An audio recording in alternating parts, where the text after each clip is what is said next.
In San Antonio, the streets talk. They talk about family, culture, art, pride, history, and celebrations, big and small. But if you look closer, homelessness is all over the entire city. when some San Antonio streets talk, they tell very different stories. Stories of desperation. Somebody hit me in the head with a steel pipe and cracked my skull. Stories of addiction. Stories of mental illness and disabilities. Stories of poverty and the rising cost of housing. Couldn't pay rent and got evicted. He's not the first, he's not the last. But I know people talk, I know the streets talk. And their stories need to be heard. Homelessness is a problem we don't talk about very much because if we're honest about it, most of us would probably rather not think about it, much less see it on our streets. But right now, for a number of reasons, homelessness is getting much more attention all over the place. From San Antonio to Austin, from Seattle and LA to New York. At that point, we'll get a chance to vote. In San Antonio, our city council just okayed a new study on homelessness to look at how we can fill the gaps in the help we already have in place to get homeless people off the streets and back on their feet, and how to deal with new challenges. We used to not see this up here on the north side. In Austin, the battle over growing homeless encampments is now intense after their city council legalized camping in public places in June. They tweaked it a little after the governor threatened to step in, just like the president is threatening to step in California. In the case of Los Angeles, it's a disaster. In Seattle, those big encampments and so many homeless people now very visible on the streets, it has become so controversial I don't want to have my friends and family come here anymore. that a TV station aired a documentary called Seattle is Dying. Looks like and it's embarrassing. So what should we do about the homeless? And how does San Antonio really compare with the rest of the country? Well, we've been talking with all kinds of people about that, from so-called experts and area leaders to the homeless themselves. And we found fascinating stories of what is working and what isn't, and what's on the horizon for San Antonio. But first, we want to start with a few numbers. Every year now at the end of January, thousands of volunteers spread out across the country with one goal: to find out, as close as they can, how many homeless people live in our cities. It's called the point-in-time count. And this is how it breaks down across Texas. 11 regions, major cities or counties have their own teams. And in 2018, they counted more than 25,000 homeless people across Texas, the most in Dallas and Houston, with just over 4,000 each, and 2,100 in Austin, and just over 3,000 in San Antonio, a number that stayed fairly steady in recent years, though experts say they believe the real numbers are much higher than these official counts. All right, thank you. Okay, you're welcome. Thank you. You too. Two of those you might call chronic homeless in San Antonio are finally asking for a ride to get help.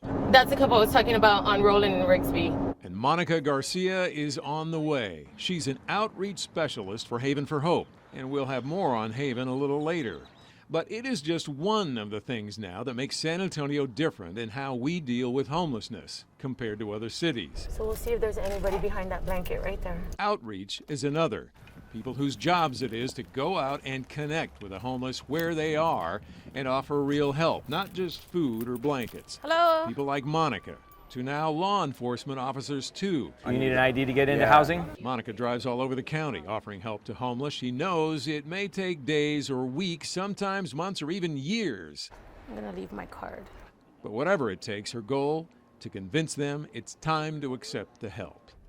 That's Lester right there in the purple backpack. When I work with them, I don't try to stick them in my truck that same day that I find them. I'm like, no, you call me when you're ready. If it's tomorrow, call me. I'm glad you found us. I really need help. Yes, I'm glad I found y'all too. This is something that used to never happen before, and we're very worried.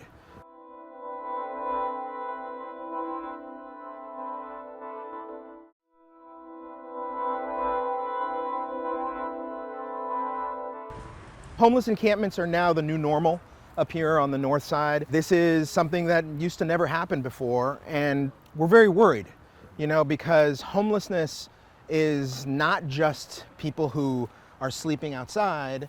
But as you can see, it's a tremendous amount of litter. It's dangerous for them to be out here, and but more importantly, this comes with additional problems attached to it. Very serious opioid addictions, very serious mental health problems. City officials and police say they are shutting them down and making sure these places are cleaned up shortly after they find them or get a call about them. That's after they give the property owners and those who are actually living here some notice first, and repeatedly then over the course of about a week trying to get them help. We like to call it compassionate accountability. And during that week, we have outreach that goes back out and continues to talk to them. There's places we can take you, there's shelters, there's programs, and a lot of will take the help. Others decide, no, we don't want to. Some maybe because of their mental health. But in the end, if an arrest has to be made, it is what it is. It has to be done. Especially if they're found with drugs or have warrants. And that alone is different than in some cities where camping is tolerated. Still, Councilman Manny Pelaez tells me 9 times out of 10, those who were living here are gone when the city comes back at the end of the week to make sure the mess is cleaned up. At sites like this one near the medical center. Our friends at SAPD will tell you that it's moving up here to the north side in large part because panhandling is more profitable up here on the north side also. It's just a reality. The city's now also on a mission to cut down on panhandling by discouraging you from giving directly to people who are asking for money on the streets. When you roll your window down, you are in all likelihood feeding an addiction. The city's even started a campaign to make it easy for you to help the organizations who really help the homeless through outreach and treatment instead of enabling a habit. Dial 41444 and just write the word SA Gibbs, and you can make an instant donation from your phone. By the way, while we're talking about panhandling, police and other experts say panhandlers very often are not homeless. And then there are panhandlers who do live in places like this, but who aren't exactly what they appear. There's a real high likelihood that they're not handicapped. And the chances are that you're handing out that money, Randy, and it's going into the pocket of a local drug dealer as opposed to a disabled person's pocket. And usually there's plenty of evidence of drugs. And so property owners like Michael Bowie are just stuck cleaning up places like these, sometimes more than once. They keep coming back over and over again. Within the last 2 months, it's really intensified. We may clean it here today, but they may end up moving somewhere else tomorrow. So it's always kind of a cat and mouse. Now, if we don't do anything, that's where we start to see a much more dangerous situation, right? Because we'll start seeing more and more hypodermic needles, and it's unsafe for kids to walk through this empty field. So authorities and property owners keep at it. The last thing I did was I went online and bought a big bottle of coyote urine and sprayed the trees to kind of make it unpleasant to be here. And I can tell you it was pretty pungent. And did it work? No. Somebody's sleeping on the mattress right now. After stories we aired recently about homeless camps in separate areas, They're turning it into like a hotel pretty much. It's insane. We need to do something at least. 2 different city council members promised action. We created an opportunity to really learn from this and say, hey, we need to be maybe looking at how we keep these areas clean, even when they're on private property. We're going to go in and clean it, and we'll just simply send the bill to the private property owner. We are also requesting that PD do some proactive searches in areas like this, which may be more susceptible to homeless encampments. I went to prison. I lost my job, that's why I'm panhandling right now. When the streets talk in San Antonio, you realize some of the most common causes of homelessness, or at least contributing factors, are the same as everywhere. Use drugs, and but I've just been an alcoholic most of my life. Substance abuse, mental illness, and the cost of housing. And life-changing traumas very often in their past, like child abuse or domestic abuse, or they've gone to jail or lost a job or a loved one. A month after she died, I had quadruple bypass surgery. But there are some big differences in homelessness all over the country. Along with the cost of housing that can vary widely, cities are trying some very different ways to deal with it. It's not just how many resources, how much money you have, but what you're doing with it. And if you're comparing, while San Antonio is seeing more of these camps popping up around the area, we are not seeing anything here like those up in Austin or out on the West Coast. and we try to shut them down. Probably one of the biggest mistakes that cities can make is just allowing these homeless encampments to grow and grow and grow. And these encampments are dangerous places. And in San Antonio, they are illegal. Officials here also say they don't want to make a different kind of mistake in dealing with homelessness. You cannot arrest the homelessness situation away. You can't fill your jails up with homeless people who have health issues that need to be addressed if you want to get a real comprehensive solution. So what is San Antonio doing instead? Well, for one thing, there is a growing push for more outreach directly to the homeless and providing them real longer-term help in getting off the streets. Things going well? Yeah. Good. And in San Antonio, we have a big advantage there that other cities don't have. A big place to take them for help, offering so many life-changing services. Haven for Hope was a game changer for this community because it focused people's attention on the issue of homelessness as a constellation of issues. From detox and substance abuse to mental health care and help finding a job.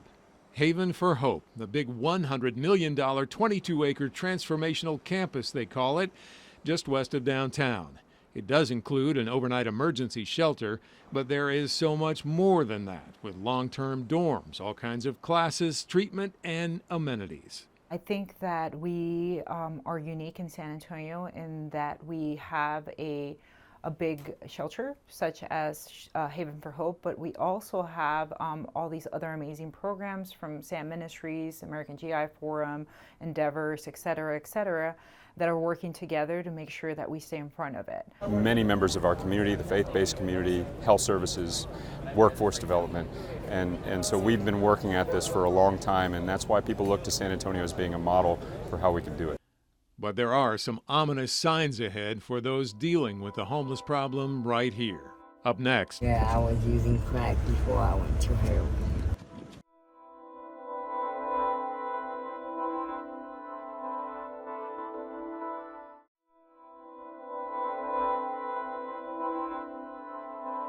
We're headed towards the west side to a boarded up strip club where my client is living right now. Monica Garcia is one of the 2 outreach specialists for Haven for Hope who work all over Bexar County but outside of downtown. Often she helps people she just happens to see while driving and just feels need the help. I saw her at a laundromat, just started to talk to her and listen to her story, and she was just tired. The woman wasn't yet ready to accept help, so Monica's now following up, looking for her. I'm just gonna take a look over there because she said she was gonna stay in the area. It's definitely her shopping cart. So she did stay here last night.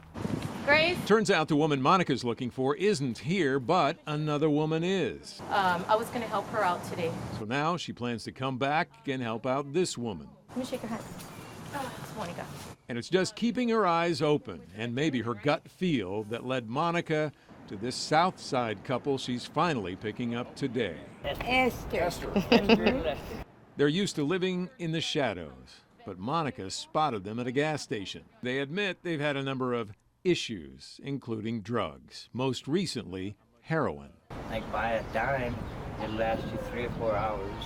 But it took a long time for them to get clean enough to get to this point of asking for help. Because the situation that I was in, the dealer that I had was giving me unlimited whatever I wanted. You bored of this? Oh yes, I am. I'm dying to get my life started again. It's going to be a safe place, you know, where you guys are going to be able to eat 3 hot meals, showers, wash your clothes. In Monica's pickup on the way to Haven for Hope, we talk some more about their long journey getting here. Oh, it was crack at that time. Oh yeah, I was using crack before I went to heroin. Long before that, while Lester graduated from Roosevelt High School, Esther, well, she had dropped out after Poe Middle School, having the first of 4 children. Never went to high school, they made it. Now, at 54, she has 11 grandchildren, and her family can't wait for her to get help. But they don't come and see me because situation that we are. They don't come and see me. But you look But they want me to be clean. Right now, there's no other words that I can think of than godsend. After explaining what they should expect at Haven, how to access all the help. All right, you guys ready? Yes. Okay, let's go. Monica walks them in and introduces them to her co-workers here. So while they are setting up their treatment, and Monica will keep track of how they're doing, quickly she is back out on the streets, headed for a construction site on a West Side creek bed. Oh, there's a guy right there. Let's go check on him. He's in the hole. No shoes. You quickly see the kind of emotional whiplash. Hello? The roller coaster this job can be. Hello? After she just helped that couple get much needed help, we see somebody's feet sticking out of a drainage pipe, not moving. Hi. Can I offer you some water? Can I leave you my card? It's got all my information on here and where I work. And now after all of this, the toughest part of her entire day, just getting back down without falling. I don't know how you get on and off here so easy. He went right back to sleep. He's like not even listening to me. Still to come. 4 years ago, we had the idea of trying to do something different with the homeless. My mugshot, even though it's a bad thing, it kind of served a good purpose today.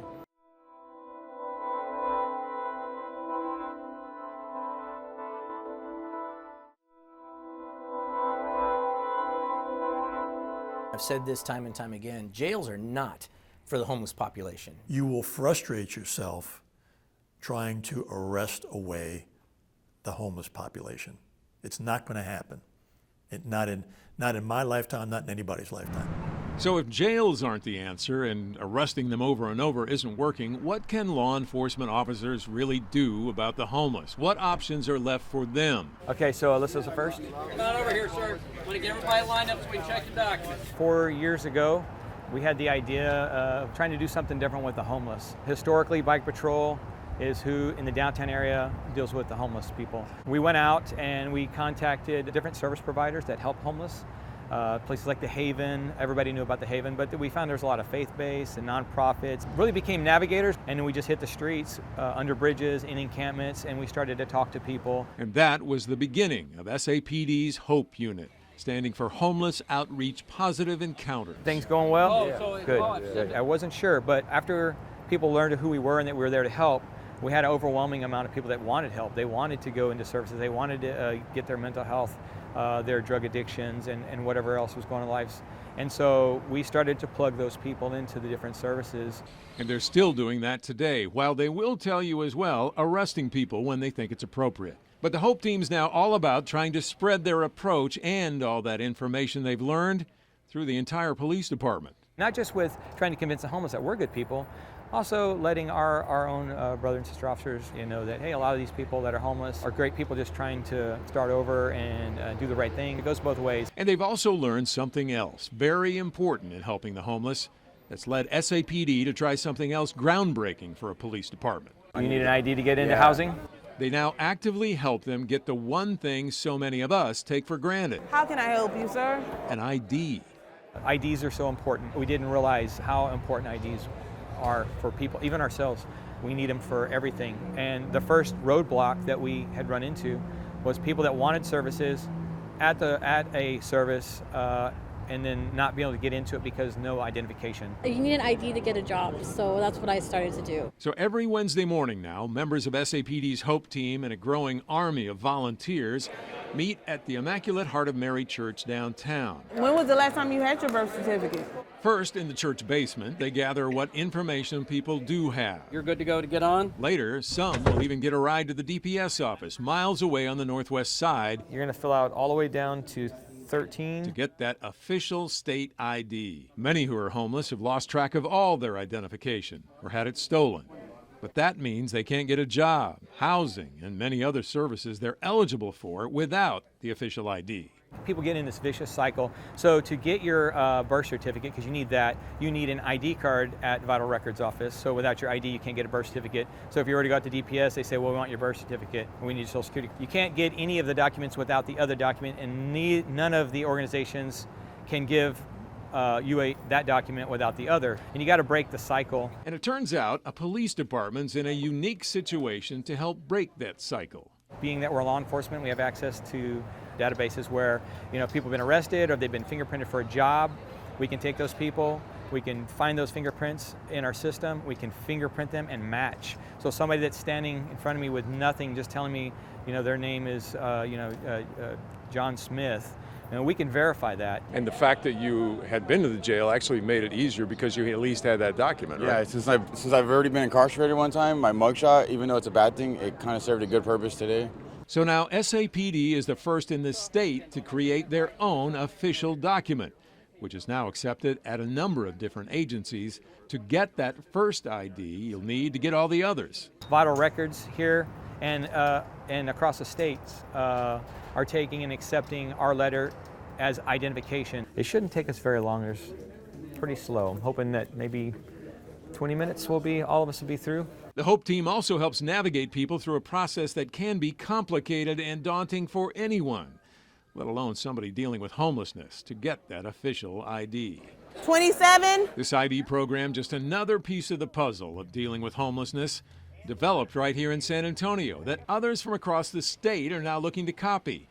Officers will also tell you it's one of the programs that's actually attracting homeless people to San Antonio specifically to get real help. It's a kind of mixed blessing for us now. We get so many coming from other places.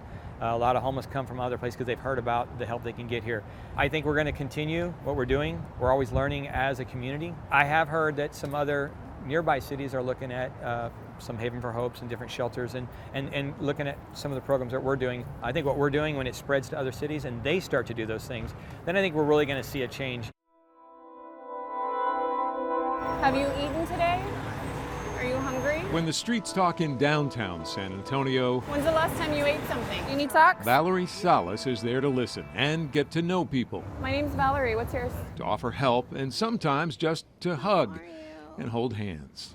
How are you? This Saturday, my birthday. Your birthday, I know, and you want pink shoes. Just talking with people who are so often ignored or forgotten or shunned. Oh, hello, Valerie. How are you? Valerie is another reason San Antonio's approach to dealing with the homeless is different than in many other cities. She is a full-time outreach worker, connecting those on the streets with whatever they might need, not just short-term like water, food, or a blanket, but always with the goal of really helping them long-term. How you doing? By connecting them with all kinds of services. You need anything? Getting them to a shelter, medical care, a job, housing, and off the streets for good. Probably know everybody by name out here, yeah.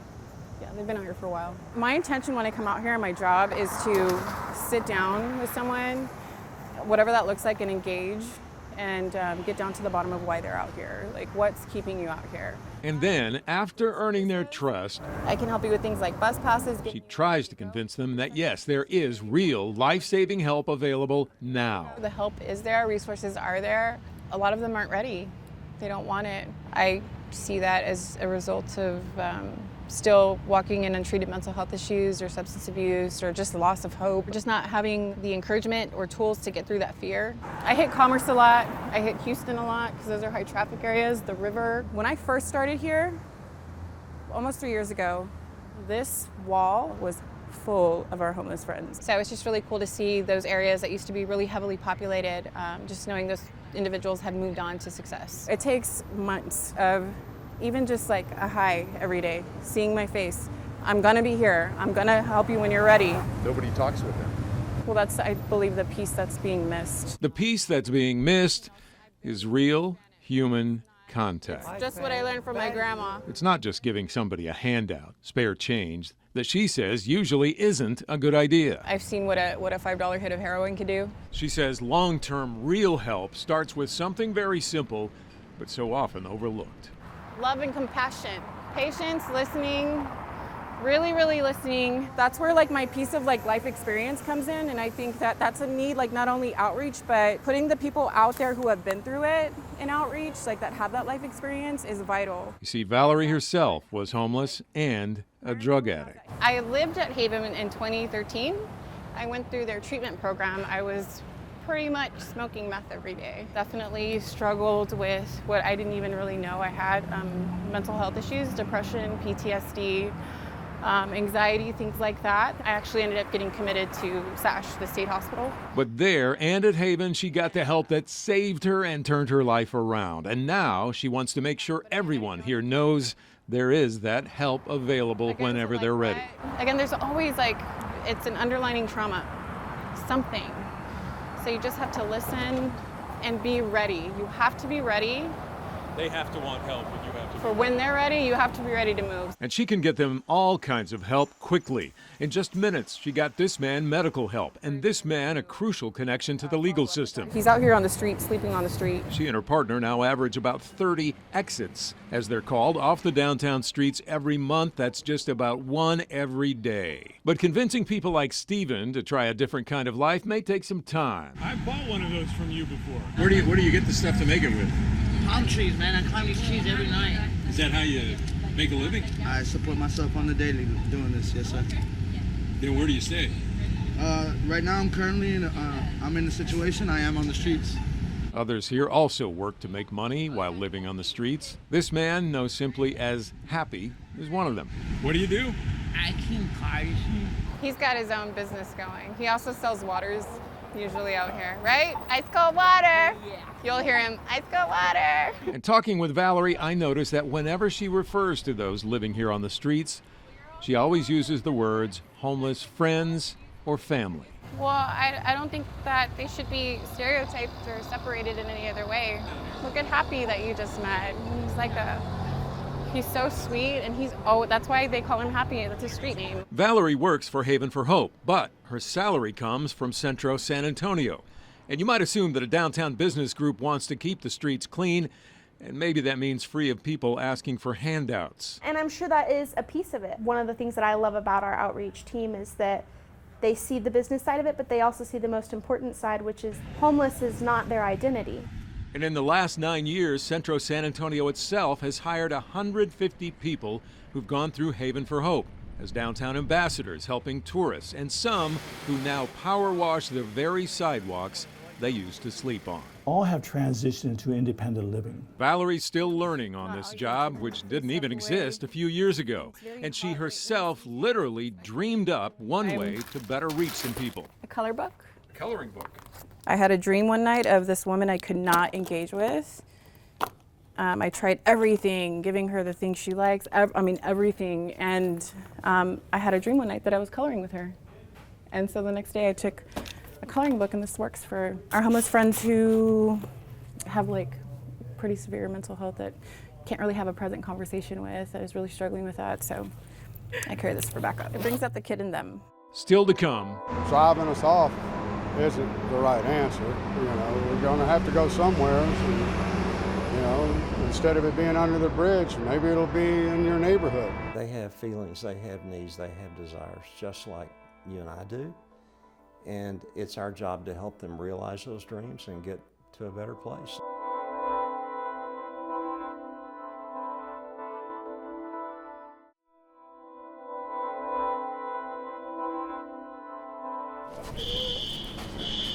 I was there, I had a car, I had a place. I never thought I would end up here, ever. But one day, Ernest Martinez and his family were evicted. And then after staying at motels when they could, and while he was still working 7 days a week, they wound up homeless and here at Haven for Hope. When we got here, we were shocked. We were just like, wow, there's other families here, there's other kids here. Sadly, the number of homeless families in San Antonio is up this year by 18%. Some blame the ever-rising housing costs. But this family, after getting help at Haven for Hope, is just about to move out. We're finally almost out of the woods. We're back to having our own place. It is a community. It is a place of safety. Kenny Wilson is the CEO of Haven for Hope, which now houses 1,700 people every night. They have feelings, they have needs, they have desires, just like you and I do.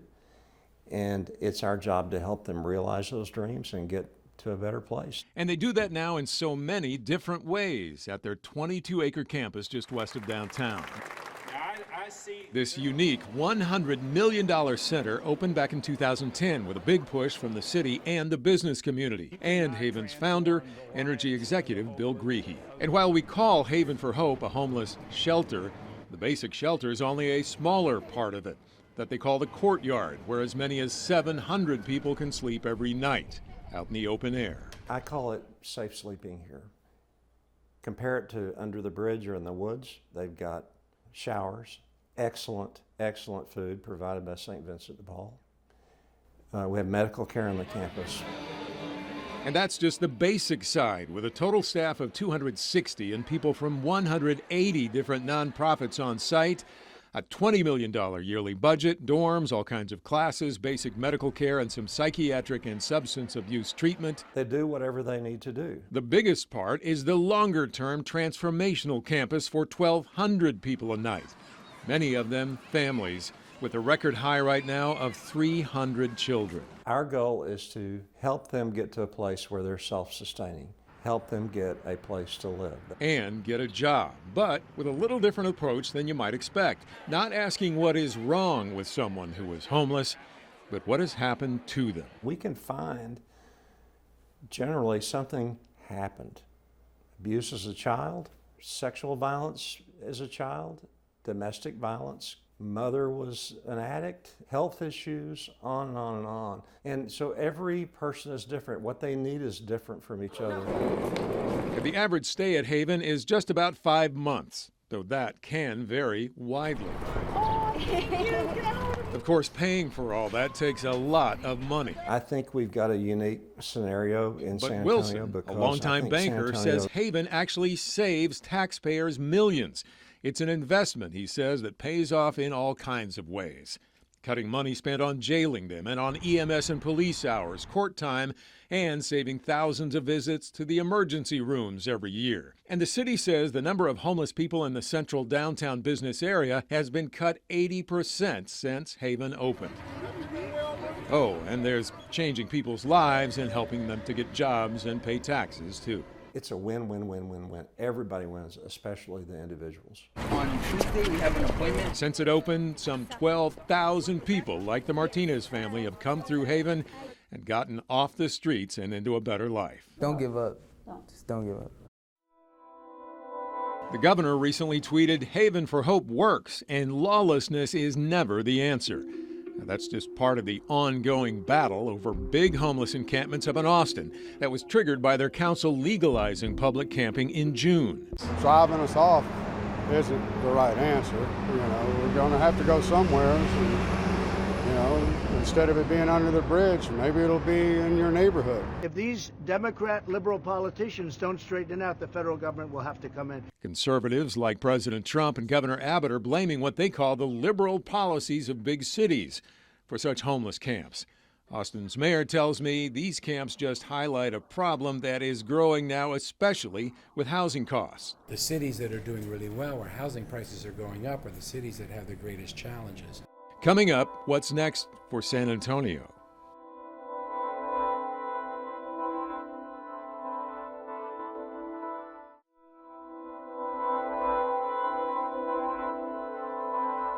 In San Antonio, the future of the fight against homelessness is unclear.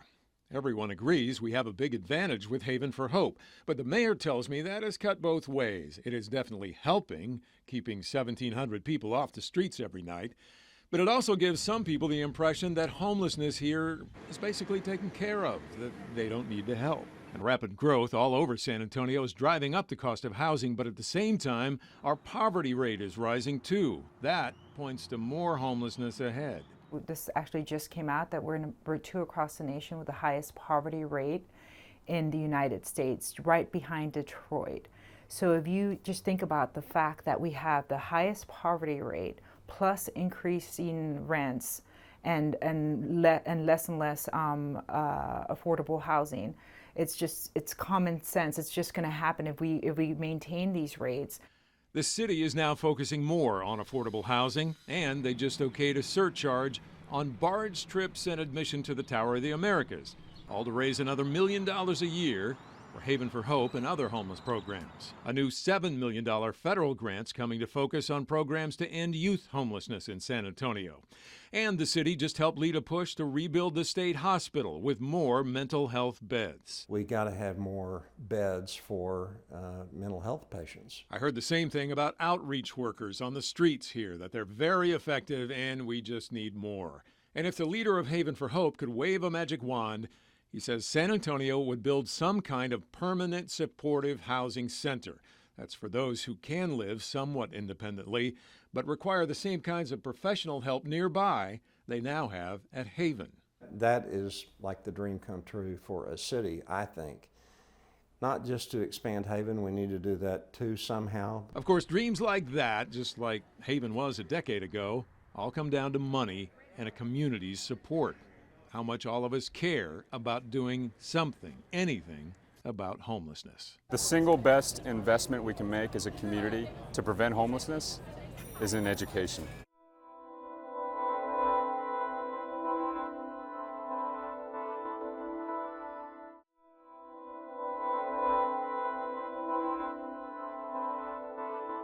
We hope you've learned some things watching this tonight. I know we have in putting it together. First, that it is a much more complicated issue dealing with the homelessness than we'd imagine. And that we can all do so much more, from donating our time or our money or just being there for someone. I know some of the homeless that we talked to and former homeless said it was just somebody they knew that kept them going, that kept them alive, whether it was a teacher, a coach, a friend, maybe somebody who didn't even know they were homeless at the time. We hope you look at some of the resources we put on our website right now. Thanks for watching. I'm Randy Beamer.